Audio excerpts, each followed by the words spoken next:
Hello guys, welcome back to Gyan Varsha. हम लोग क्या करेंगे कि हम लोग डीबीटी के सारे जितने भी इम्पोर्टेंट टॉपिक्स हैं बायोइन्फॉर्मेटिक्स से रिलेटेड वो सारे डिस्कस करेंगे। तो आज हम लोग पार्ट फर्स्ट डिस्कस करेंगे जिसमें हम लोग डाटाबेस लाइक प्राइमरी डेटाबेस क्या होते हैं, सेकेंडरी डेटाबेस क्या होते हैं, और हम लोग उतना ही पढ़ेंगे जितना डीबीटी के एग्जाम पॉइंट ऑफ व्यू से इम्पोर्टेंट है। ठीक है, और उसके बाद हम लोग कुछ प्रीवियस ईयर के क्वेश्चन डिस्कस करेंगे एंड में। तो चलिए स्टार्ट करते हैं। तो देखिए, बात की जाए डेटाबेसेस की, तो डेटाबेसेस को दो क्लास में क्लासिफाइड किया गया है। देखिए, मैं आपको बता रही हूँ, हम लोग उसी मतलब हम लोग पढ़ेंगे सिर्फ और सिर्फ एग्जाम पॉइंट ऑफ व्यू से इस बार। ठीक है, वैसे मैंने डिटेल जो वीडियोस हैं वो बनाई हुई हैं पूरी बायोइन्फॉर्मेटिक्स की।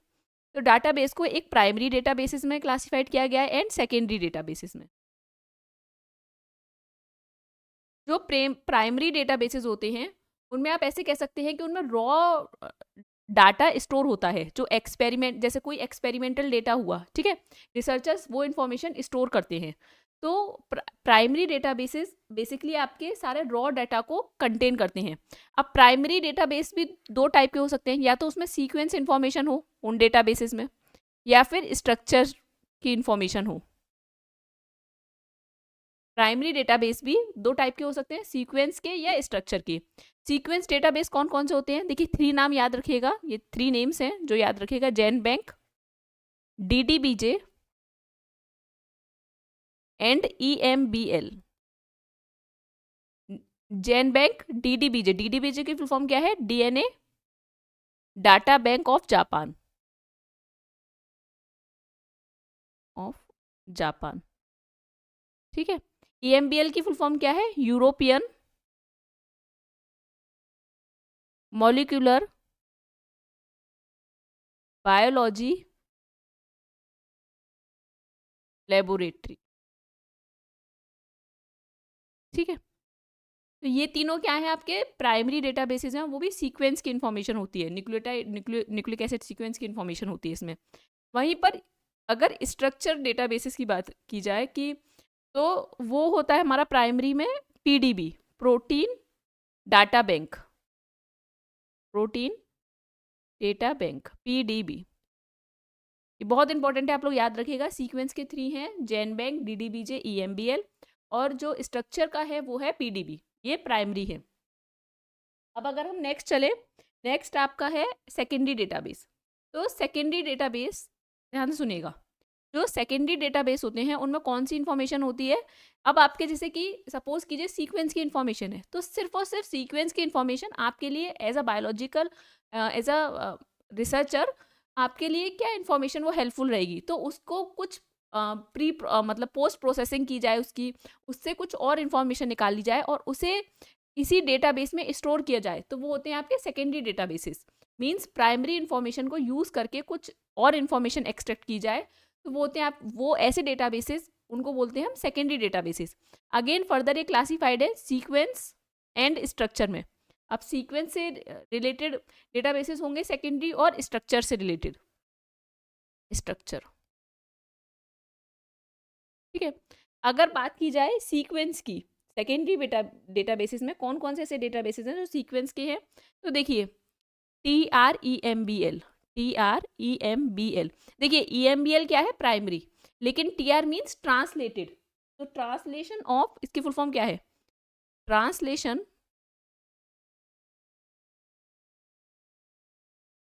Of EMBL।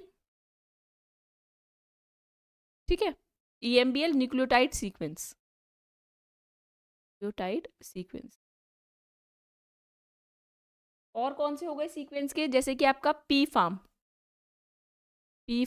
Protein family. ठीक है, नेक्स्ट हो गया आपका प्रोसाइट। ये आपके कौन से हो गए? सेकेंडरी डेटाबेसेस हैं। सेकेंडरी में भी कौन से? Sequence databases. ठीक है, वहीं पर अगर स्ट्रक्चर की बात की जाए, स्ट्रक्चर में कौन कौन से आते हैं? आपका आता है scope, structural classification of protein. Then next is cath, next is cath, class, architecture, topology, homology. ठीक है, next one is NDB, NDB.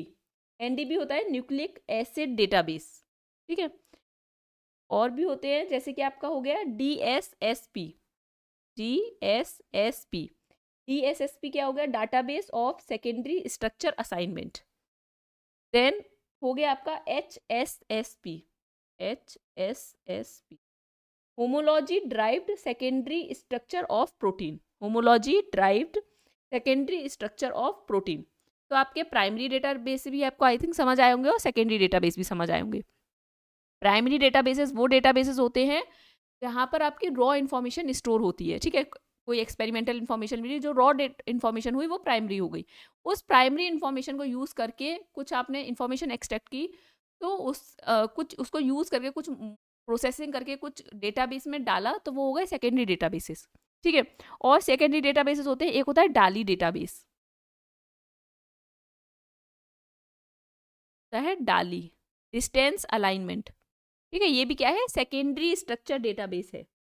Secondary structure database डाली डिस्टेंस अलाइनमेंट, ठीक है। ये किस लिए यूजफुल होता है? डिस्टेंट मतलब to identify distant evolutionary relationship among proteins, ठीक है। बहुत सारे होते हैं। अच्छा देखिए, एक इंपॉर्टेंट बात और मुझे आपको बतानी है कि आपका स्विस प्रोट TREMBL प्लस PIR मिलके एक क्या डेटाबेस बनाते हैं? यूनिप्रोट। ये याद रखिएगा, यूनिप्रोट। ये तीनों मिलके क्या बनाएंगे? आपका यूनिप्रोट बनाएंगे। स्विस प्रोट, TREMBL एंड PIR मिलके एक क्या डेटाबेस का क्रिएशन करते हैं? यूनिप्रोट का, ठीक है। चलिए, अब एक और टाइप के डेटाबेस होते हैं, वो होते हैं अलग से specialised database. Specialised database, specialised database आपको नाम से ही समझ आ रहा है। स्पेशलाइज्ड मीन्स किसी ऐसे समझिए कि किसी भी चीज़ के लिए स्पेसिफिक होंगे। जैसे अगर किसी ऑर्गेनिज्म स्पेसिफिक डेटाबेस है, तो वो हो गए आपके स्पेशलाइज्ड डेटाबेस, ऑर्गेनिज्म स्पेसिफिक हो सकते हैं। जैसे एग्जाम्पल आपको मैं बहुत इजी वे में मैं बताती हूँ। आपका एग्जाम्पल हो गया, आप ले लीजिए ACEDB। ACEDB ये किसके स्पेसिफिक होते हैं? सी एलिगन स्पेसिफिक होते हैं। किस स्पेसिफिक हैं ये? सी एलिगन्स स्पेसिफिक डेटाबेस है, ठीक है। आप ले लीजिए फ्लाई बेस डेटाबेस। ये क्या हो गए? तो नाम से समझ आ रहा है, fly base. It means Drosophila specific database है। क्या है? ड्रोसोफिला। तो ऐसे डेटाबेस जो कोई ऑर्गेनिज्म स्पेसिफिक हो या किसी भी चीज स्पेसिफिक कोई डेटाबेस होगा, तो आप उनको रखेंगे स्पेशलाइज्ड डेटाबेस की कैटेगरी में, ठीक है। आई होप इतना पार्ट आपको समझ आया होगा। चलिए, अब हम लोग नेक्स्ट चलते हैं। अब हम लोग ना कुछ फॉर्मेट्स देखेंगे, जैसे कि जैन बैंक का फॉर्मेट ही है, क्योंकि क्वेश्चन पूछा जाता है एग्जाम में, इसीलिए हम लोग जैन बैंक का देखेंगे, ठीक है। देन हम लोग फास्टा का देखेंगे, EMBL का और NBRF का। ध्यान से देखिएगा। देखिए, जैन बैंक का अगर आपके फॉर्मेट की बात की जाए, जैन बैंक में आपको एक तो लोकस दिखेगा ऊपर की तरफ। ये बताओ, थोड़ा सा हल्का सा बस दिमाग में आपको रखना है, ऐसा बहुत रट्टा मानना है। ध्यान रखिएगा कि जैन बैंक के फॉर्मेट में आपको एक तो लोकस दिखेगा, देखिए ऊपर लोकस होगा, देन डेफिनेशन एक्सेशन नंबर। अगर इस टाइप का कुछ है तो आप समझ जाइएगा कि किसका फॉर्मेट है? जैन बैंक का फॉर्मेट है, ठीक है। इसमें 1 से देखिए ओरिजिन होगा जो, उसमें 1 से 60 तक होते हैं, ठीक है। ये 10-10 के होंगे, देखिए 10-10 के सीक्वेंस होंगे, 10-10-10-10 इस तरीके से 6 होंगे ये, तो 60 तक, फिर 61 से फिर 120 तक, इस तरीके से, ठीक है, ओरिजिन। तो ये होता है जैन बैंक का फॉर्मेट। वहीं पर ये फास्टा का फॉर्मेट है। फास्टा का फॉर्मेट का सबसे बड़ा ये ग्रेटर देन का साइन होगा, ग्रेटर देन का साइन होता है, ये इसकी सबसे बड़ी पहचान है। देखिए यहाँ पर दे नहीं रखा, पर इन द एंड स्टार भी हो सकता है, हो भी सकता है और नहीं भी हो सकता। स्टार रिप्रेजेंट करता है एंड ऑफ द लाइन को, तो स्टार आपका हो भी सकता है और नहीं भी हो सकता। लेकिन फास्टा फॉर्मेट का जो मेन पहचान होता है वो होता है कि आपका जो सीक्वेंस है वो स्टार्ट होता है हेडर मतलब ग्रेटर देन के साइन से, ठीक है। देन नेक्स्ट बात की जाए EMBL का। देखिए EMBL का कुछ इस टाइप का फॉर्मेट होगा, इसमें ID होगी, देखिए ID देन एक्सेशन नंबर, ठीक है। ये एक्सेशन नंबर होगा, ये DT बताएगा आपको कि डेट है क्या है, टाइम क्या है, डेट टाइम, ठीक है। तो इस तरीके से EMBL का फॉर्मेट होता है। ID होगी, एक्सेशन नंबर होगा AC, फिर DT होता है, ठीक है, फिर DE होता है। तो इस टाइप से फॉर्मेट होता है EMBL का। देन नेक्स्ट अगर आपसे लास्ट देखा जाए, एक होता है NBRF। NBRF क्या होता है? National biomedical national biomedical research foundation. PIR क्या है? PIR आप छोड़िए, PIR का कुछ मत कीजिए। वैसे PIR है प्रोटीन इन्फॉर्मेशन रिसोर्स, ठीक है। तो देखिए इसका पहचान क्या है इस फॉर्मेट की, देखो इसमें भी ग्रेटर देन का साइन है, लेकिन यहाँ पर आपको रिप्रेजेंट होगा या तो P होगा या F होगा, या तो P होगा या फिर F होगा। P रिप्रेजेंट करेगा कंप्लीट सीक्वेंस को, F रिप्रेजेंट करेगा फ्रेगमेंट को। P क्या रिप्रेजेंट करेगा, देखो यहाँ पे P लिखा हुआ है, यहाँ पर F भी हो सकता था, P होगा या फिर F होगा। P means complete sequence, F means fragment. 1 और 2 होगा, 1 रिप्रेजेंट करेगा कि किस टाइप का सीक्वेंस है, 1 और 2 रिप्रेजेंट करेगा कि किस टाइप का सीक्वेंस है। देन क्या होगा, एक सेमीकोलन होगा। इस टाइप का जो फॉर्मेट होगा वो होता है NBRF PIR का। एग्जाम में क्वेश्चन पूछा जाता है, इसलिए मैं आपको स्पेशली बता रही हूँ, ठीक है। आपका ग्रेटर देन का साइन होगा, देन P या F होगा, फिर 1 और 2 होगा और सेमीकोलन होगा। तो ये इस टाइप का जो फॉर्मेट होता है ये किसका होता है, NBRF का। लेकिन जो आपका फास्टा का होता है उसमें देखिए ग्रेटर देन का साइन है, देन ये एक नंबर है पूरा, ठीक है। तो इसका और फास्टा का फॉर्मेट काफ़ी डिफरेंट होता है। अच्छा, अब एक चीज़ और देखिए, कुछ बच्चे ना कंफ्यूज रहते हैं एंट्रेंस क्या है। देखिए एंट्रेंस जो है, आप इस तरीके से समझिए कि NCBI है, ठीक है, national centre for biotechnology information. जो ये NCBI है इसके लिए एक सर्च इंजन की तरह काम करता है एंट्रेंस। एंट्रेंस क्या करता है, ऐसे समझिए कि NCBI का एक सर्च इंजन है एंट्रेंस। तो एंट्रेंस जो है, आपको आई होप समझ आ रहा होगा एंट्रेंस होता क्या है। एंट्रेंस क्या करता है कि काफ़ी सारे डेटा, मतलब काफ़ी सारे इंफॉर्मेशन को इंटीग्रेट करता है कई सारे NCBI डेटाबेसेस, और आपको एक्सट्रैक्ट करके देता है इंफॉर्मेशन। तो ये है एंट्रेस, ठीक है। NCBI की आपको आई थिंक फुल फॉर्म मैं लिख देती, नेशनल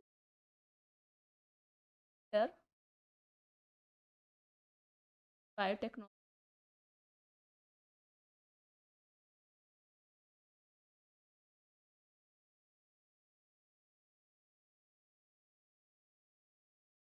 NCBI का है।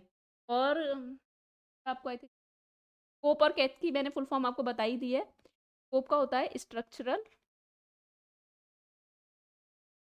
क्लासिफिकेशन ऑफ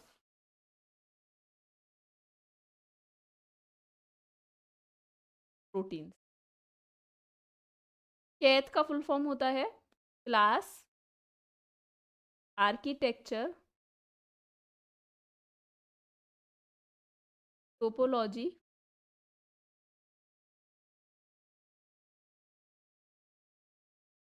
ये क्या है, आपके सेकेंडरी डेटाबेसेस है, ठीक है।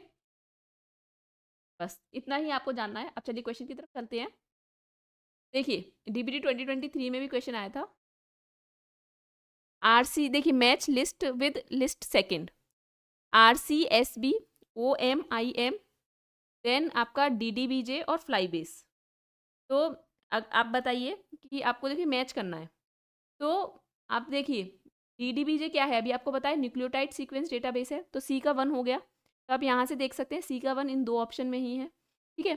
अब फ्लाईबेस क्या है, आपका ऑर्गेनिज्म स्पेसिफिक डेटाबेस है, तो D का सेकंड हो गया, ठीक है। OMIM ये क्या है, OMIM क्या होता है, basically genetic information of human disease के लिए होता है। OMIM क्या है, आई थिंक इसकी फुल फॉर्म होती है ऑनलाइन मेंडेलियन इनहेरिटेंस इन मेन। तो एग्जैक्टली याद नहीं है, पर आई थिंक यही होती है इसकी, जितना मैंने एक बार पढ़ा। ये किसके लिए होता है बेसिकली, ये आपका होता है, इसमें जेनेटिक इन्फॉर्मेशन होती है ह्यूमन डिसीज की।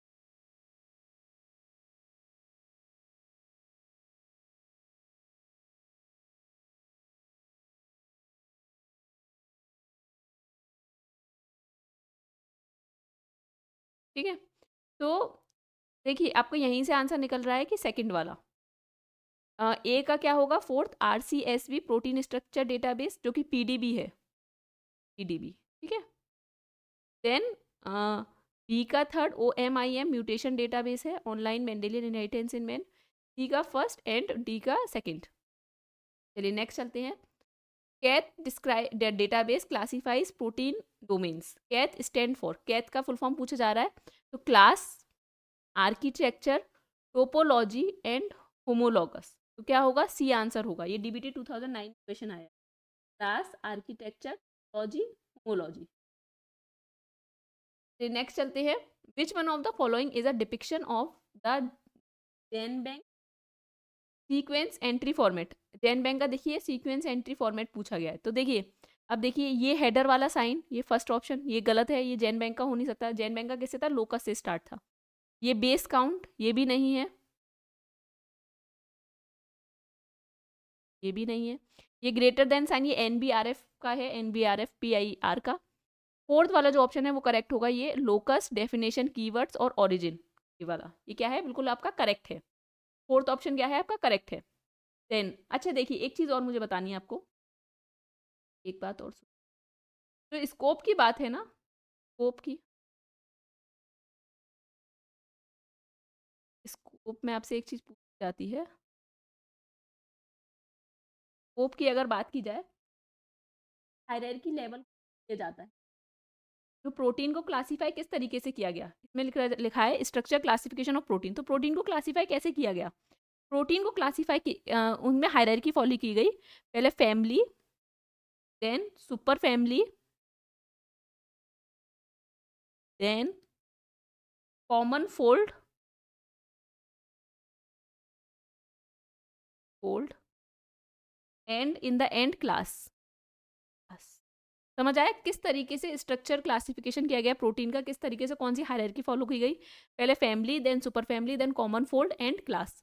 ये आपसे पूछा जा सकता है, इसलिए मैंने आपको बता दिया। ठीक है, आई होप ये पार्ट बहुत, मतलब मैंने बहुत शॉर्ट में पढ़ाया है, इसको डिटेल में आप पढ़ सकते हैं। मेरी पूरी बायोइन्फॉर्मेटिक्स की मैंने प्लेलिस्ट डाली हुई है इस चैनल पर, आप वहाँ से पढ़ सकते हैं। पर क्योंकि हम डीबीटी ओरिएंटेड पढ़ रहे हैं एग्जाम के पॉइंट ऑफ व्यू से, तो इसलिए मैंने थोड़ा सा शॉर्ट में करके आपको बताया है। अच्छा, ये मेरा फेसबुक का पेज है, ये मेरा इंस्टाग्राम का पेज है, आप यहाँ पर मुझे फॉलो कर सकते हैं। ये हमारा टेलीग्राम चैनल है, ये वाला जो मैं पीडीएफ है, इसका ये पीडीएफ मैं एज इट इज़ अपलोड कर दूंगी टेलीग्राम चैनल पे, आप वहाँ से ले लीजिएगा।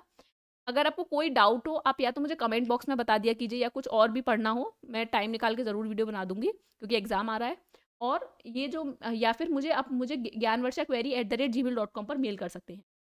आप हमारी वीडियो अगर आपको पसंद आई है तो आप इसे लाइक कीजिए, ज़्यादा से ज़्यादा इस वीडियो को शेयर कीजिए, और चैनल पर अगर नए हैं तो हमारी को सब्सक्राइब कीजिए चैनल को। Thank you.